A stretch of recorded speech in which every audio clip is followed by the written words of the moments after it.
দশম শ্রেণীতে একটি অধ্যায় রয়েছে যার নাম গোলক।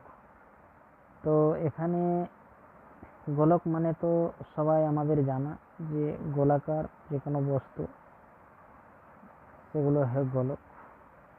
তো গোলকের যে অঙ্কগুলো রয়েছে সেগুলো করার জন্য কয়েকটা প্রথমেই সূত্র আমাদেরকে জেনে নিতে হবে এবং এই সূত্রগুলো দিয়েই মোটামুটি অনুশীলনীর অঙ্কগুলো সবগুলোই করা যাবে।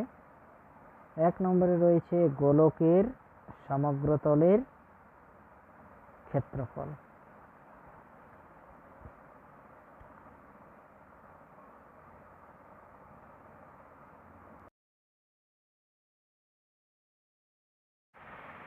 ফোর পাই আর স্কোয়ার বর্গ একক।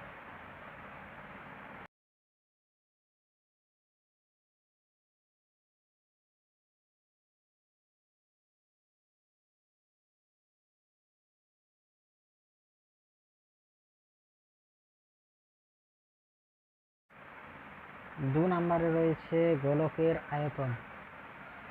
গোলকের আয়তনের সূত্র হচ্ছে 4/3 পাই আর কিউ ঘন একক।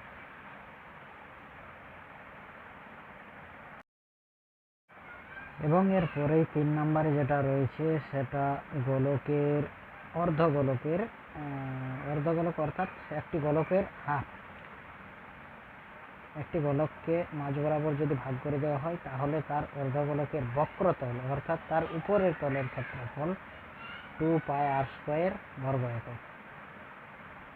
এবং অর্ধগোলকের আয়তন আমরা জানি যে পুরো গোলকের যে আয়তন তার অর্ধেক অর্থাৎ 2/3 পাই আর কিউ ঘন একক।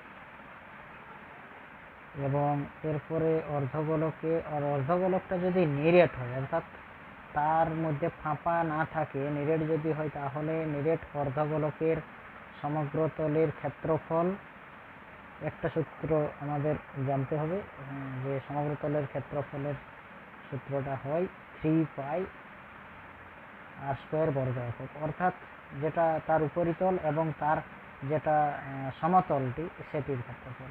এরপরে আমাদের অনুশীলনীর কোষে দেখি 12 অঙ্কগুলো রয়েছে এবং সেগুলি আমরা দেখে নেব।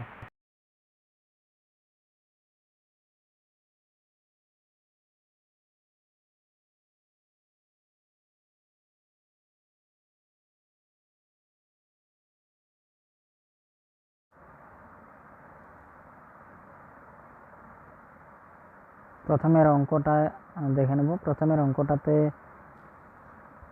আমাদের প্রদত্ত আছে যে ব্যাসার্ধটা দেওয়া আছে 10.5 সেন্টিমিটার এবং এর আমাদেরকে যেটা বার করতে হবে সেটা হচ্ছে সমগ্র তলের ক্ষেত্রফল। তাহলে আমরা তো আগেই দেখলাম যে সমগ্র তলের ক্ষেত্রফলের তো একটি সূত্র আছে, সেটি 4 পাই আর স্কোয়ার। তাহলে এখানে 4 পাই তো মানে তো আমরা সবাই জানি 22/7 এবং আর স্কোয়ার অর্থাৎ ওই যে 10.5 এবং 10.5 স্কোয়ার করে দিতে হবে, বর্গ করে দিতে হবে। তাহলে এখানে আমরা যদি এগুলো বসিয়ে নিয়ে কাটাকাটি করে দিই তাহলে তারপরে যদি গুণ করে দিই তো আমাদের যেটা আসছে সেটাই আমাদের সমগ্র তলের ক্ষেত্রফল। এবং আমাদের এখানে সমগ্র তলের ক্ষেত্রফল আসছে যে 1386 বর্গ সেন্টিমিটার।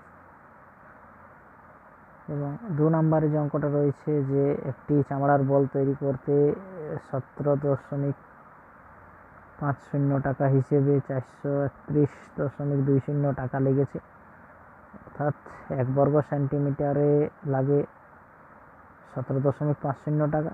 তাহলে এখান থেকে আমাদের সমগ্র তলের ক্ষেত্রফল পেয়ে যাব।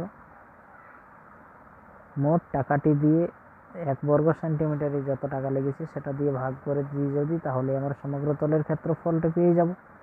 এবং বলটি সমগ্র তলের ক্ষেত্রফল হবে তাহলে 431.20 ডিভাইডেড বাই 17.50।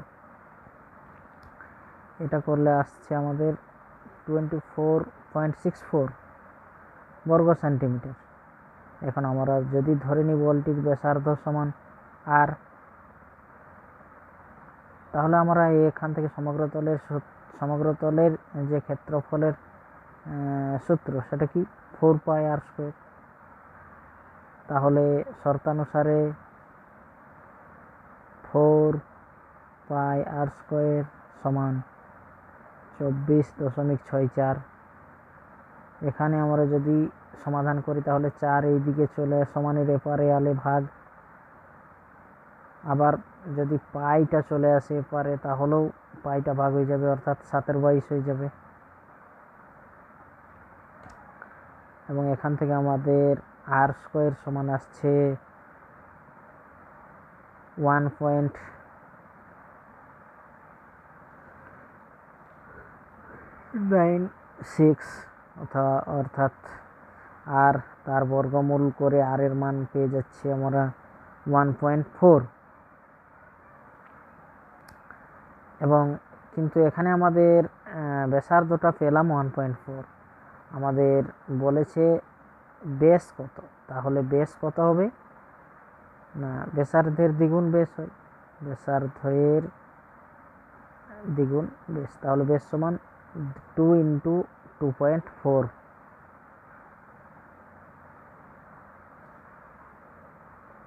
অর্থাৎ 2.8 সেন্টিমিটার।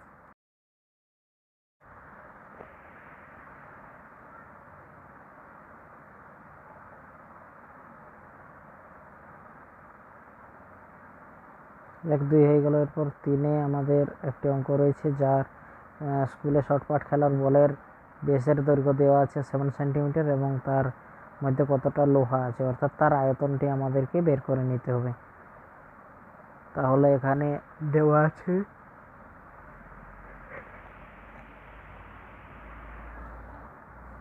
বেস 7 সেন্টিমিটার, অতএব ব্যাসার্ধ 7/2 সেন্টিমিটার। অতএব আয়তন, আমরা আয়তনের সূত্র তো জানি 4/3 πr³। তাহলে 4/3 পাই মানে 22/7, আর মানে 7/2 তার হোল কিউ। অর্থাৎ এখানে যদি কিউ মানে 3টার সাথে 2 আমরা যদি গুণ করে দিই এবং তারপরে এখানের একটা 7 এবং উপরে একটা 7 কেটে দিলাম, আর উপরে 4 নিচে দুটো 2 কেটে দিলাম, তাহলে আমাদের যেটা পড়ে থাকলো তার গুণফল